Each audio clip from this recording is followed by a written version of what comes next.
حضرت عبداللہ ابن عباس فرماتے ہیں کہ مجھ سے حضرت سلمان نے اپنے اسلام لانے کا واقعہ خود اپنی زبان سے اس طرح بیان کیا کہ میں ملک فارس میں سے کریا جئی کا رہنے والا تھا۔ میرا باپ اپنے علاقے کا رئیس تھا اور سب سے زیادہ مجھ کو محبوب رکھتا تھا۔ جس طرح کنواری لڑکیوں کی حفاظت کرتے ہیں اس طرح میرا والد میری حفاظت کرتا تھا اور مجھ کو گھر سے باہر نہیں جانے دیتا تھا۔ حضرت سلمان فرماتے ہم مذہباً مجوسی تھے۔ میرے باپ نے مجھے آتش کدہ کا محافظ اور نگہبان بنا کر رکھا تھا کہ کسی وقت آگ بجھنے نہ پائے۔ ایک مرتبہ میرا باپ تعمیر کے کام میں مشغول تھا، اس لیے بمجبوری مجھ کو کسی زمین اور کھیت کی خبر گیری کے لیے بھیجا اور یہ تاکید کی کہ میرے بیٹے دیر نہ کرنا، جلدی آ جانا۔ حضرت سلمان کہتے ہیں میں گھر سے نکلا تو راستے میں ایک گرجا پڑتا تھا، تو اس گرجے میں سے کوئی آوازیں مجھے سنائی دیں تو میں دیکھنے کے لیے اندر گھسا۔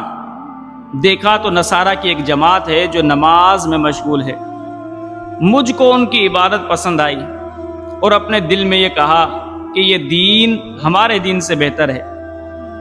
میں نے ان لوگوں سے دریافت کیا کہ اس دین کی اصل کہاں ہے؟ لوگوں نے کہا کہ ملک شام میں، اور پھر وہ مجھے تعلیم دینے لگ گئے۔ میں ان کی تعلیم میں تبلیغ میں مصروف ہو گیا حتیٰ کہ غروب آفتاب ہو گیا۔ میرا والد انتظار کر کے تلاش میں اس نے قاصد دوڑا دیے۔ جب شام ہو گئی، قاصد مجھے ڈھونڈ رہے تھے تو میں گھر واپس آیا تو میرے والد نے دریافت کیا اے میرے بیٹے تو کہاں تھا؟ میں نے تمام واقعہ بیان کر دیا۔ میرے والد نے کہا اس دین نصرانیت میں کوئی خیر نہیں، تیرے ہی باپ دادا کا دین آتش پرستی بہتر ہے۔ میں نے اپنے والد سے کہا کہ اے میرے والد ہرگز نہیں، خدا کی قسم نصرانیوں ہی کا دین ہمارے دین سے بہتر ہے۔ تو میرے والد نے غصے میں آ کر میرے پیر میں بیڑیاں ڈال دی اور گھر سے باہر نکلنا بند کر دیا۔ تو حضرت سلمان کہتے ہیں جب میرا والد مجھے جانے نہیں دیتا تھا تو ایک مرتبہ میں نے پوشیدہ طور پر نصارہ سے کہلا بھیجا کہ جب کوئی قافلہ شام کو جائے تو مجھ کو اطلاع کرنا۔ چنانچہ انہوں نے مجھ کو ایک موقع پر اطلاع دی کہ نصارہ کے تاجروں کا ایک قافلہ شام جانے والا ہے۔ حضرت سلمان کہتے ہیں میں نے موقع پا کر بیڑیاں اپنے پیر سے نکال پھینکی اور گھر سے نکل کر ان کے ساتھ ہو لیا۔ شام کو پہنچ کر عیسائیوں کا سب سے بڑا عالم کون ہے یہ میں لوگوں سے پوچھنے لگا تو لوگوں نے ایک پادری کا نام بتایا۔ میں ان کے پاس پہنچا اور اس سے اپنا تمام واقعہ بیان کیا اور میں نے یہ کہا کہ میں مذہب عیسائیت اختیار کر چکا ہوں اور میں آپ کی خدمت میں رہ کر اب دین سیکھنا چاہتا ہوں۔ مجھ کو آپ کا دین مرغوب اور پسند ہے، آپ اجازت دیں تو آپ کی خدمت میں رہ پڑوں اور دین سیکھوں اور آپ کے ساتھ نمازیں پڑھا کروں۔ اس نے کہا بہتر ہے۔ لیکن حضرت سلمان کہتے ہیں چند روز کے بعد مجھے تجربہ ہوا کہ وہ آدمی اچھا نہ تھا، بڑا ہی حریص اور لالچی تھا، دوسروں کو صدقات اور خیرات کا حکم دیتا اور جب لوگ روپیہ لے کر آتے تو جمع کر کے رکھ لیتا اور فقراء و مساکین کو نہ لیتا۔ اس طرح اس نے اشرفیوں کے 2 مٹکے جمع کر لیے۔ جب وہ مر گیا اور لوگ حسن عقیدت کے ساتھ اس کی تجہیز کے لیے جمع ہوئے، میں نے لوگوں سے اس کا حال بیان کر دیا۔ میں نے کہا یہ تو مکار تھا، دغا باز تھا اور اس نے لوگوں کے پیسوں کو جمع کیا، غریبوں کو نہیں بانٹا۔ اور پھر میں نے وہ 100 مٹکے بھی لوگوں کو دکھلائے۔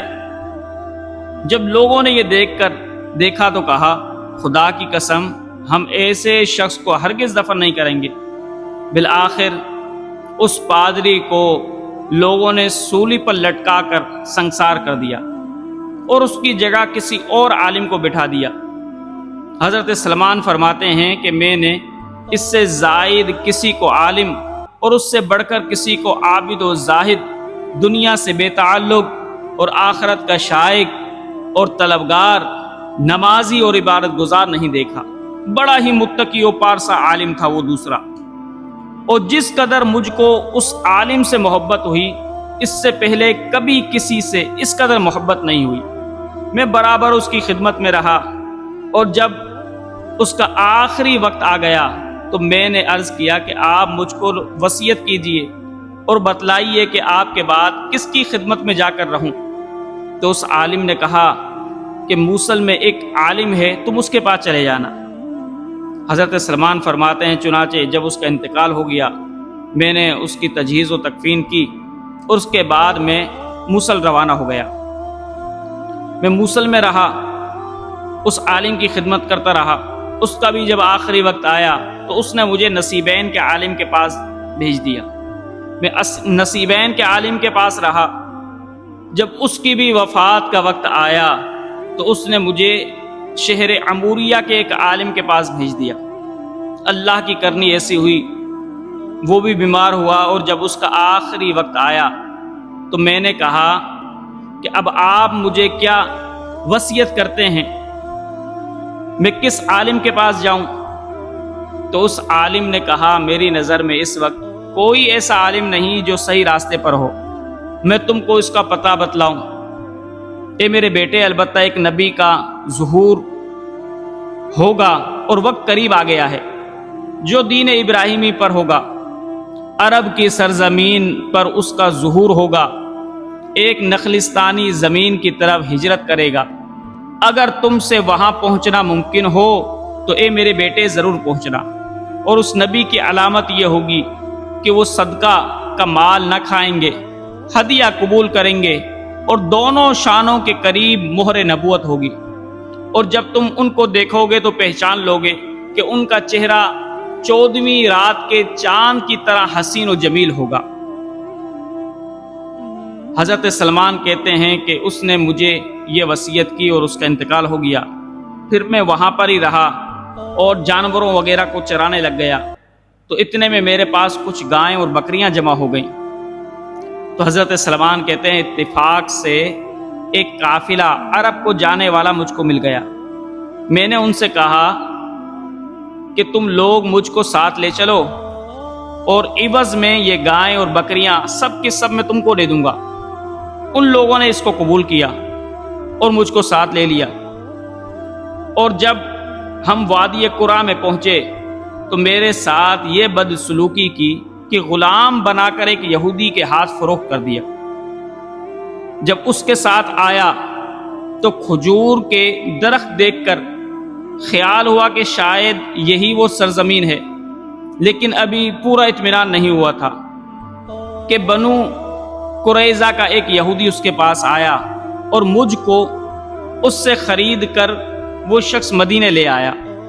جب میں مدینے پہنچا تو حضرت سلمان کہتے ہیں خدا کی قسم مدینے کو دیکھتے ہی پہچان لیا اور یقین کیا کہ یہ وہی شہر ہے جو مجھ کو بتلایا گیا تھا۔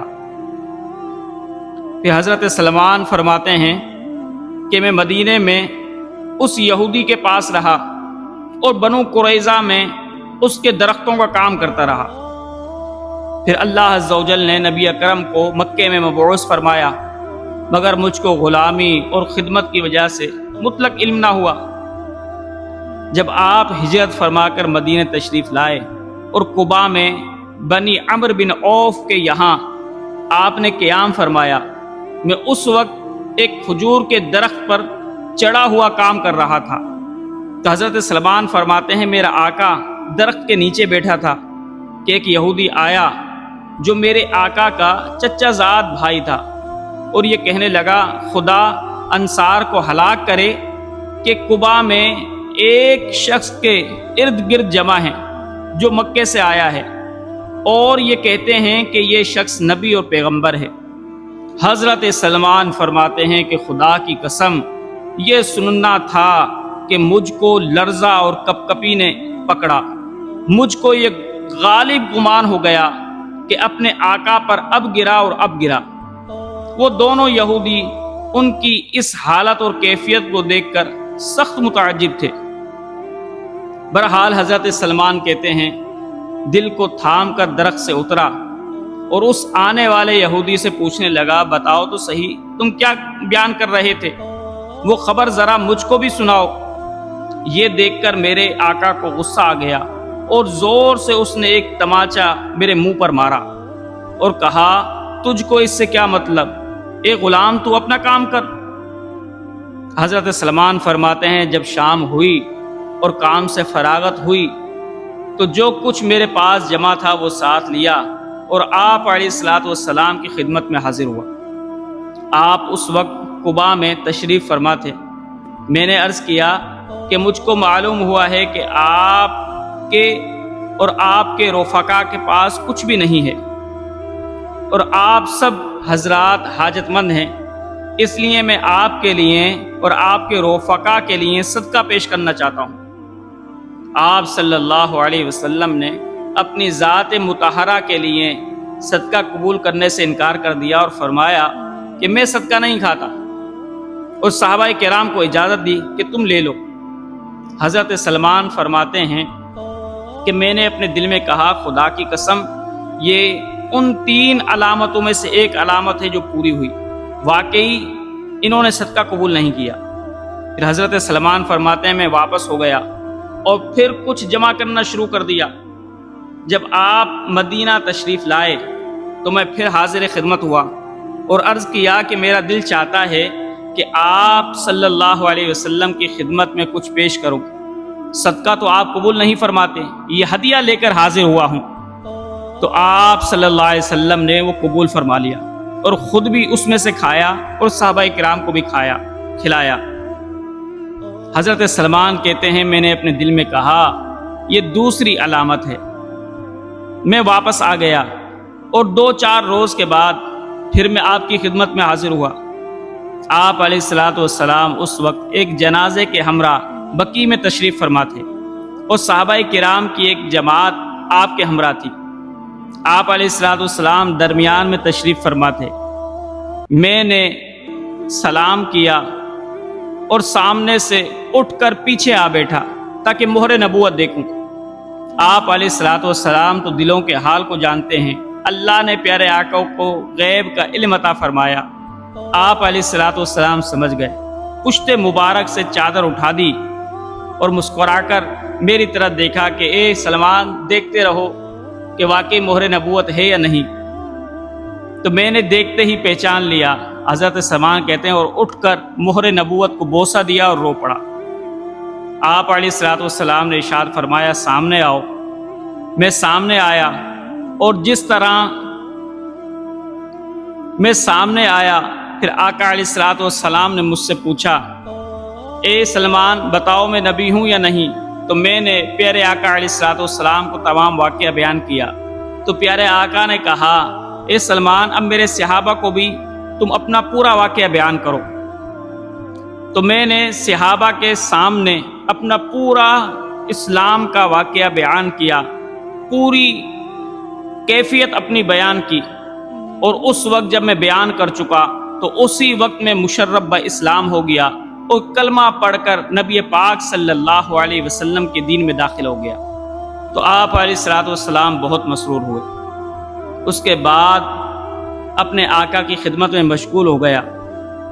حضرت سلمان کہتے ہیں اسی وجہ سے غزوہ بدر اور غزوہ احد میں شریک نہ ہو سکا۔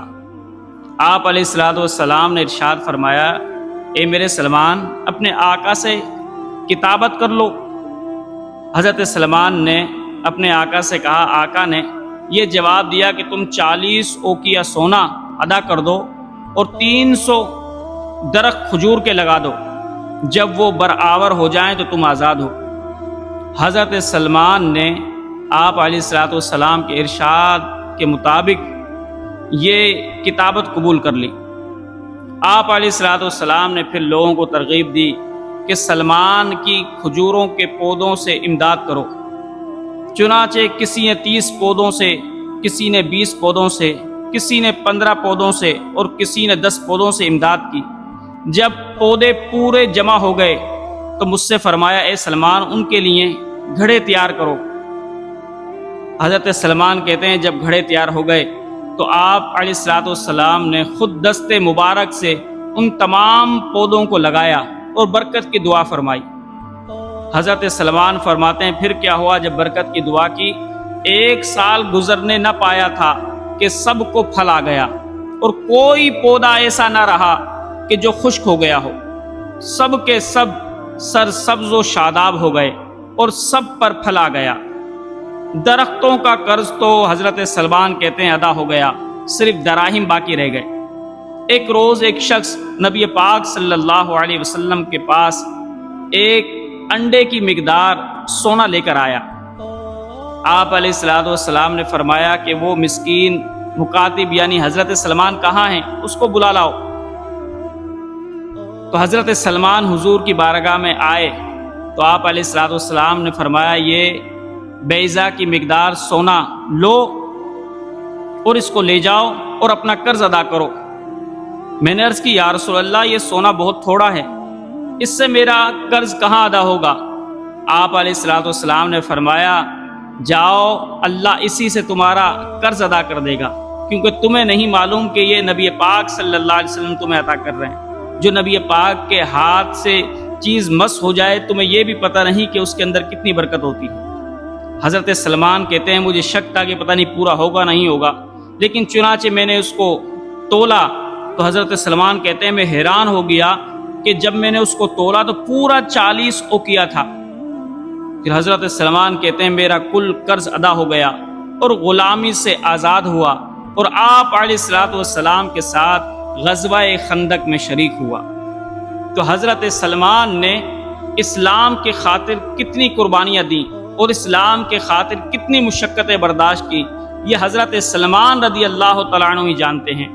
ہماری نظر میں آج اسلام کی قدر کیوں نہیں؟ اس لیے قدر نہیں کہ ہم نے اسلام کے لیے کوئی مشقتیں برداشت نہیں کی، کوئی تکلیفیں برداشت نہیں کی۔ اگر ہم صحابہ کرام کی زندگیوں کو ہی پڑھ لیں تو ہم بھی اسلام کی قدر بھی جان جائیں، اس کی اہمیت بھی جان جائیں۔